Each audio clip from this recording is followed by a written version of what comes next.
igitego rero gitsinzwe n'ikipe ya polisi kuri kufura ya Byiringiro Rage, ariko igitego abasifuzi baracyanga.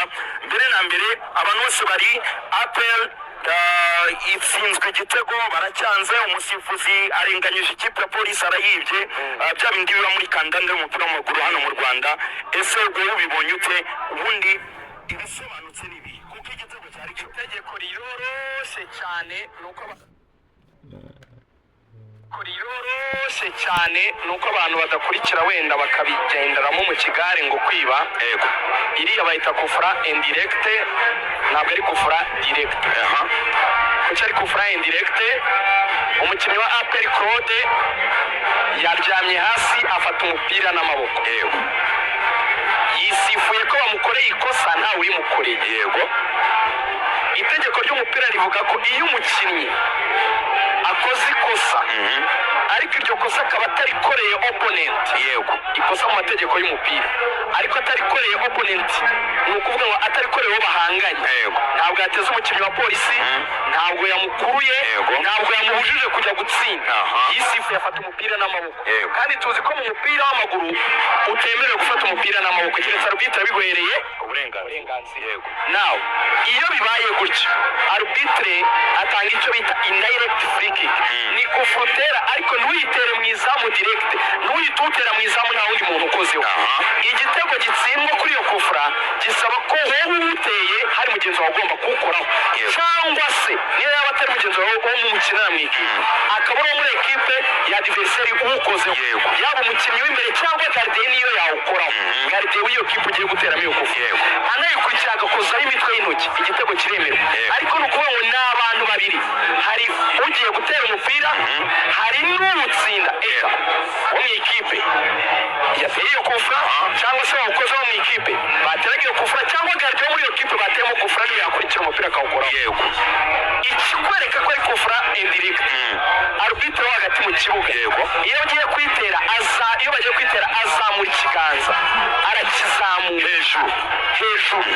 Iyo ari kufura direct atunga ikiganza mu izamu aragitambika, ujya ubibona, atambika ikiganza akavuga ngo watera direct mu izamu.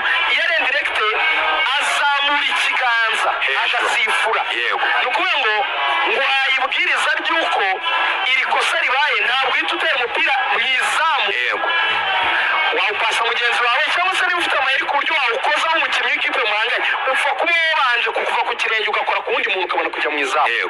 Rage rero we ntiyakurikiye arbitre kufura atanze ngo ni iyihe, ngo arebe ese amanitse ikiganza avuga ko ari kufura indirect yayindi badatera mu izamu direct, cyangwa yatambitse ikiganza ambwira ko ngomba gutera mu izamu direct. We rero Rage icyo yakoze yahise atera mu izamu, umupira uragenda nta muntu uwukozeho, uragenda bigera mu izamu.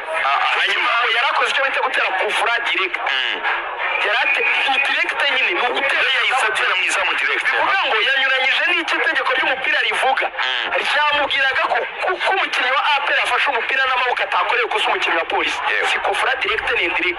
Wagiye gutera atera kufura direct.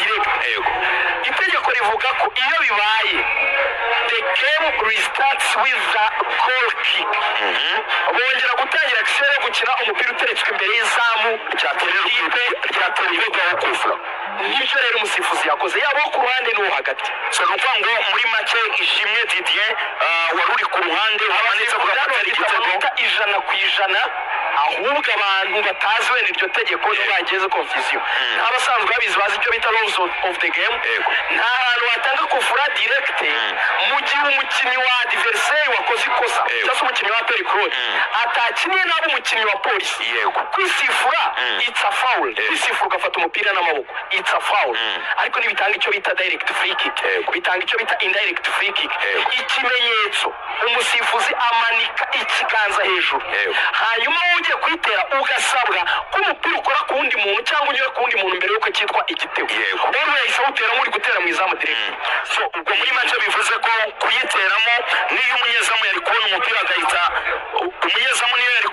agahita witaza nta kibazo. Rero ngo umunyezamu niyo yari kubona umupira akawitaza ukajyamo wapera wundata nabwo biremewe. Ikibazo ahubwo iyo cyane ikiganza akawukora kuri iyo kwera akoraho kiriya cyari igitego, cyangwa umupira unyura ku mukinnyi niwe utabishaka wa polisi uri kuri miri ukamukoraho ugakomeza mu izamu cyangwa ugakora ku mukinnyi wa APR ukamukoraho ugakomeza mu izamu uriya mupira avuye ku kirenge cya rage iyo ugira umuntu ukoraho uwo ari we wese deflection iyo ari yo yose uwo ari we wese cyitwa igitego yaba bishaka cyangwa atabishaka ukajya mu izamu ariko ikibazo we yahita nk'uko batera za penalty urabibona kwa kuntu umuntu aza agahita atera penalty vuba vuba kwa kuntu umuntu ashota mu izamu direct ntabwo byemewe rero ikosa ni irya rage abasifuzi bafite ukuri yari gutera indirect free kick cyangwa se yari gupasa cyangwa se umupira akawutera ugakora ku wundi muntu wese awutera mu izamu direct bikane murakoze ni itegeko ryoroshye ahubwo ikigali ko twishyiramo buri gihe kwiba niyo habaye ikintu tutazi aho kubaza itegeko